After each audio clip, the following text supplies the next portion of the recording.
Dear Diaspora Ambazonia community members, wait a minute. Let me get rid of this mask. Just got off the airplane. DAC. Please accept greetings from the DAC executive, and I hope that this message meets you all in high spirits. And if not, hopefully, by the end of it, it leaves you all to be even more proud to be a Southern Cameroonian Ambazonian. We just completed a 4 to 5 day conference hosted by our friends at the Coalition for Dialogue and Negotiations, otherwise known to most as the CDN. This conference brought together many leaders from many groups across the Southern Cameroon struggle for freedom with one purpose in mind: to find a way that we can work together, benefit from each other's expertise, and build a network, a frame-solid network, where we can share our various talents and forge forward with what we share in common right now. At this retreat, one of the members who attended via Zoom, Dr. Cho Ayaba, said in the past 4 years we have been very rhetorical in the issue of collaboration and encouraged us all to be concrete in the aspects of collaboration. Now, many of you are out there asking, but what is it exactly that we achieved in Toronto, Canada? What was it? What happened? Why did we go there in the first place? One of the main accomplishments of the Canadian retreat will be practically impossible to capture or to document on paper. And I leave that challenge up to the folks at the CDN to be able to do that. But while we wait for resolutions and other notes to be compiled and sent out to the various groups for us to be able to take back, discuss with our groups, and come out and deliberate with a final resolution, I want to give our people another perspective of what indeed was accomplished in Toronto, Canada. First and foremost, this was a retreat and not a conference. Again, I stress this was a retreat and not a conference, and gladly so. Leaders were able to meet each other face to face, talk to one another as Peter, as Paul, as Susan, not as IG and AGOVC and DAC and SCOWL. No, we were able to meet as individuals, talk on the table, discuss even outside of the room, and believe you me, when you put a face to those names you have on WhatsApp and on Zoom calls, it makes a difference. The fact that we were able to talk as a collective and as a people meant that we were able to listen a little bit further. We were able to understand one another a little bit further. And that's the aspect of the retreat that, to me, is actually priceless. Being able to listen to one another, understand, and even if you disagree with your comrade across the table, or better still in the hallway, or when you sat down to have dinner, we might disagree and we find some other solution or find out some other way to talk about finding a solution and maybe find some gray area for now on all the various topics that we discussed, both in the retreat and also outside of the retreat. Now, for me, the most powerful conversations that were held at this retreat were not really in the room where we sat down and deliberated. No, it was outside of the room, especially when we got to interact with members of the international community. Listen, folks, in my opinion, this retreat actually successfully brought back the lost human factor that we're missing in our struggle today. Now, let me explain this a little bit further because, really speaking, this is the medication that the struggle needed for us to move forward. And I believe that CDN were able to provide us with a platform to take that medicine. It is very easy for someone to delete a message or to mute or to exit from a Zoom call, especially when you don't agree with what's being discussed at a particular time. But when you physically interact with someone, all of a sudden things change and you begin to realize that the difference of opinions does not necessarily mean we hate each other. And this is the fundamental that we are beginning to lose in our liberation struggle, that we have gradually started to bring back by having such retreats. A clear example of this, I'm not going to quote the comrade's name because I don't think I have his permission to do so, but one of our comrades outside the hall had a discussion with another comrade of ours whom he had deleted from his WhatsApp or Facebook page for probably 2 years by now. They met, they shook hands, they even embraced, and when they got to know who they were, when they actually disclosed their Facebook names and what have you, guess what he did? He went back and put her back on his Facebook page. Now, that is a small story, and I keep on saying this. Baby steps will take us there. And I wonder who is cutting stuff behind me. But anyway, These are the small stories of reality that we need to be able to bring together in the struggle, the humanitarian aspect of it, okay? So a lot of things were hashed out, and now it will be difficult for those two comrades, even on Facebook, to have a thing that they disagree on but make it or take it personal, because they know themselves. They sat on the table, they shared things together, they ate on the same table. And these are things that were missing, like I said before, but which this retreat was able to bring back to us. Again, the human spirit. Outside of the conference is where the rubber met the road. Comrade Dabney Yerima talking and laughing with Comrade Dr. Julius Ngi, Professor Ayangwe having a meal with Barrister Agbobala, for an example. I myself hanging out with Ashu Lucas, and he and I have had debates before, but we actually sat down, embraced ourselves, and he was a very, very warm guest. Ashu Lucas indeed, very nice gentleman, okay? He gave us a very nice welcome into Toronto, Canada, okay? So we talked about different things, okay? I got to meet folks like Grace, like Eleanor, and a whole bunch of other people who up to now were just Facebook, WhatsApp, and Zoom names, but I got to know who they were. I got to hang out with them. Even after hours, we got to talk about things that we would never discuss, but we got to bond and feel some sense of togetherness, especially when it comes to our struggle as well.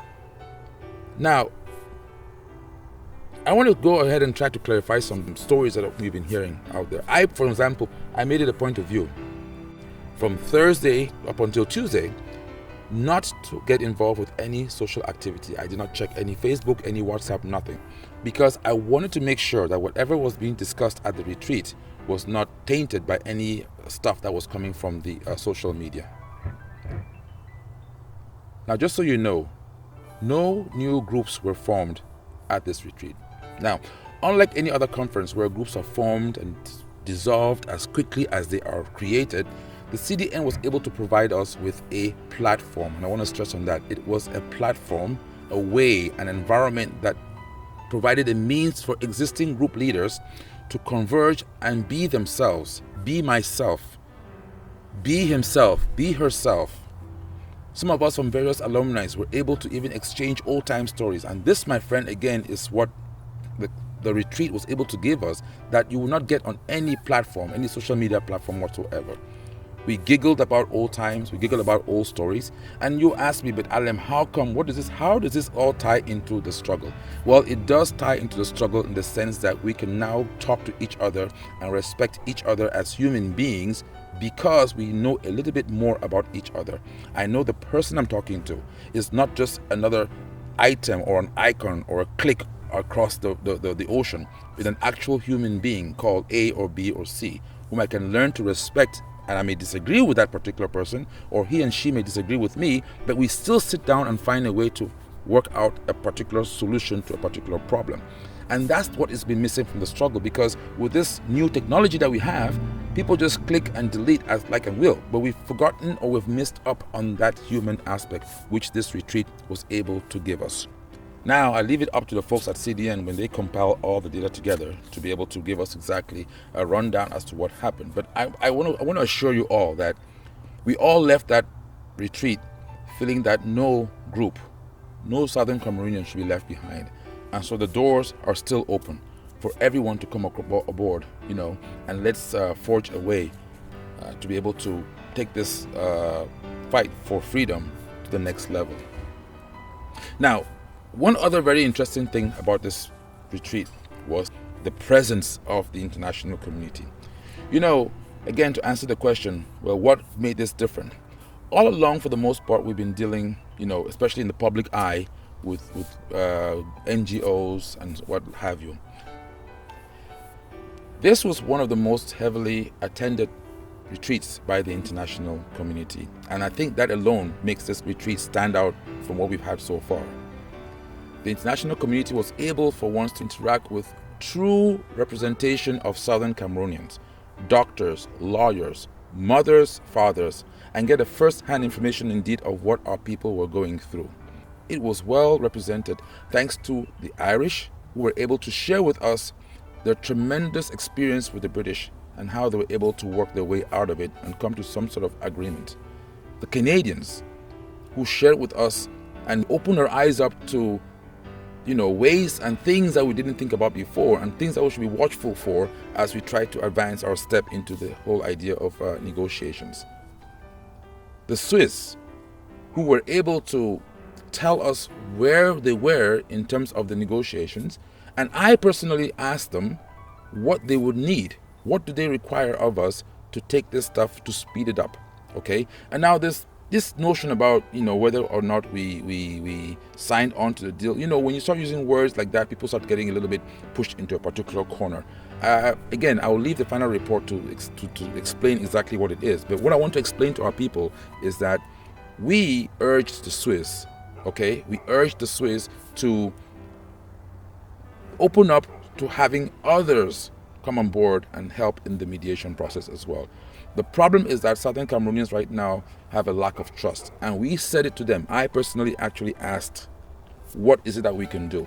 We got a response, and the feedback we gave to them is that we would like to have that opened up so that we can feel more comfortable, we can feel more trustworthy of the process which is being led currently by the Swiss. Okay, so Southern Cameroonians are skeptical about the Swiss, and they have every right to be, given the history and given the ties that the Swiss have with the current Cameroon government. And it only makes sense that they should have that particular feeling. So we're saying, hey, listen, this is how we feel. This is what you can do to make us much more welcoming or embracing of that particular process. And the Swiss reminded us we should stop calling it the Swiss process. They don't own the process. It's the Swiss-led process, okay? So we need to stop trying to pin ourselves into corners just because we represent a particular group. Let us see and deal with the facts that are on the table. And I want to urge all of you out there, especially those of you in the diaspora Ambazonia community and at large the Southern Cameroonian community. Any information that you want to get with regards to this retreat that just happened this weekend, please seek that information from somebody who either attended that retreat physically. They will be able to give you probably 98% of what really happened, or those who attended online, they might be able to give you 75% of what happened. And I say this carefully because a lot of things happened behind the scenes, a lot of exchanges, a lot of discussions that happened in the hallway that our friends that attended online were not privy to or could not attend, right? So I need to be, again, I want to be as factual as I can be. If you want to know the truth and you want to have all that information as to what happened, discuss with somebody who actually came to the hall. Now, one of the good things about the CDN was that they actually reached out to every, if not all, the different groups. And for whatever reason it was, some groups decided not to show up. As a matter of fact, this was even confirmed when we actually asked the Swiss representative. And people just said, they were not comfortable showing up. The Swiss showed up there anyway, and we had a discussion with them. And so not only the Swiss, the British, the Canadians, all the members of the international community to whom we say thank you for having attended this retreat and giving us a chance to tell you our story without passing through any mediator. It was an eyeball to eyeball, chin to chin, discussion to discussion. We even dined with you guys. We even, shared other stories outside of the Southern Cameroonian struggle. And these are things that are close to impossible to be able to capture in just Zoom meetings or WhatsApp messages or Facebook or social media as a whole, okay? The British, as you all know, the British are very, very straightforward most of the time, okay?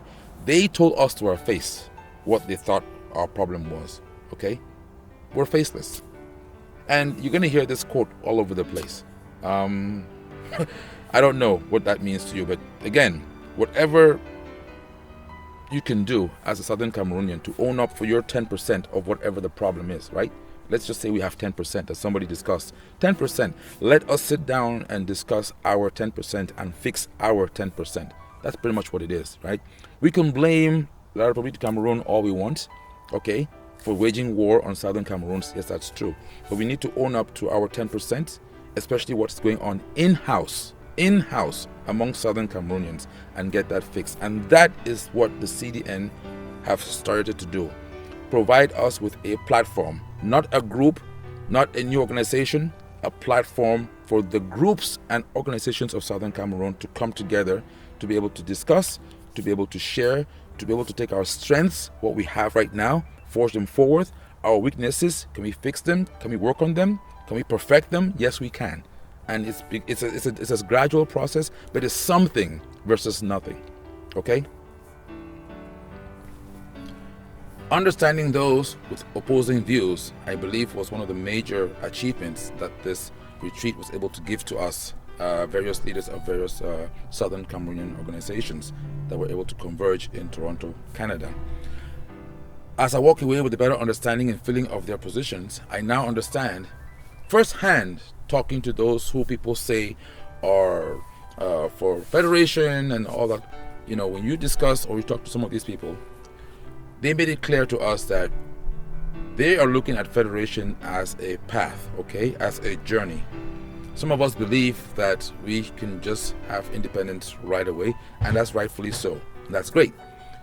Others believe that a way to independence would be to go through federation or confederation of some sort. But again, this is information that you will not understand or know until you get to speak to these actual individuals. One thing that was made clear to us, and I think this is something that a lot of us are either taking for granted or have just decided to turn a blind ear to, is that a lot of our comrades or brothers and sisters, especially those who reside in Ground Zero, find it a lot more difficult to express their true feelings as opposed to those of us who are in the diaspora. And I think we need to work on that, and this is something that's going to require some great communication skills, both from those who are pro-independence and those who are pro-federation. Now, that's not to say that there aren't individuals out there who really believe that federation should be the end point. In other words, they want federation and that should be it. Those people exist. But what I'm telling you right now is that from the ones or the people that we spoke to at the conference, a lot of them expressed different views with that. They were looking at it as a path to independence. But again, that's a very subtle topic, and I'm going to leave that for a different day. But I just wanted to give you guys some sort of a nutshell as to what exactly happened in Toronto, Canada. And while we're looking forward to CDN releasing to the leaders some sort of a write-up so that we can go back to our various groups and we can discuss it and we can churn everything and then have a meeting and then come up with final resolutions, I beg and I pray of you, Southern Cameroonians, first of all, to have patience, number one. Whenever you have an opportunity to meet together, jump on that opportunity. We need more of such meetings because truly our people, yes, are fragmented in whatever discourse, whatever clubs or groups they find themselves in, but you can tell when you talk to them that we still have one purpose. We still have one goal, and that's the freedom of the Southern Cameroons Ambazonia. So long as that candle continues to burn bright, the question now becomes, how do we forge a pathway to get to that? Now, very interestingly, one of the things I noticed, because DAC was actually doing two things. You know, we were there at the retreat and we were also working with the multimedia. But it's interesting to notice the expression on people's faces when they spoke. Not the person who was actually talking, but the expression of the faces of those who were actually watching or listening. Okay? It's very interesting to note that those in the hall who were deemed as federalists still refer to us as a people as Southern Cameroonians and even use the name Ambazonians a lot of times. What got my attention is that those people still refer to our leaders. They give our leaders a respect, especially those who are in jail, right? So what should that tell you as a Southern Cameroonian, right? If somebody is a hardcore federalist, they will not acknowledge our leaders. But then again, I don't want to open up a can of worms, all right? Let bygones be bygones. I just want us to move forward. We thank the CDN for giving us this platform. I believe that most groups are going to eventually hop onto this platform because there's not really that many alternatives out there, right? We do have to sit and talk. We cannot be able to talk to somebody who is in space if we can't even talk to somebody who is here on earth. And what do I mean by that? Among ourselves as Southern Cameroonians, we need to talk, even if we disagree. Because at the end of the day, once we do get that independence, we shall still have to live with people who are federalists or who believe in the federal ideology. We shall still have to even live with people who are unionists who believe in that ideology. Now, some will say, well, this is a revolution. Let's play hardball. Let's do this, let's do that. These are all opinions, okay? But until we begin to talk among ourselves and agree on at least, or find areas that we agree on, we just keep on spinning in circles. And that's, I think, the message that was delivered to us by the international community. Not in gray, not in colored, in black and white. We need a face. We need a voice. Southern Cameroonians, can we give them a face? Can we give them a voice? While we continue to do what we're doing, we need the diplomacy, we need the international community, we need our voices in the bushes. We need every tool that we can get our hands on. The question now becomes, how do we go forward? So, I leave you with this, Southern Cameroonians. There is a light at the end of the tunnel. We are beginning to get more recognized. And I believe also, thanks to the voices in the bushes, that there is a lot more pressure, okay? Now the question becomes, how do we direct that pressure? If you have a water hose and you're washing your car, if you point it at just the wheels, only the wheels get clean. How do you direct that hose such that your whole entire vehicle gets clean? How do we direct that hose such that the whole entire Southern Cameroons gets free? Thank you once again. And let's look forward to our resolutions. Let's look forward to a clean path forward as we forge ahead and take the struggle for freedom one step closer to its termination. Thanks, and have a nice day.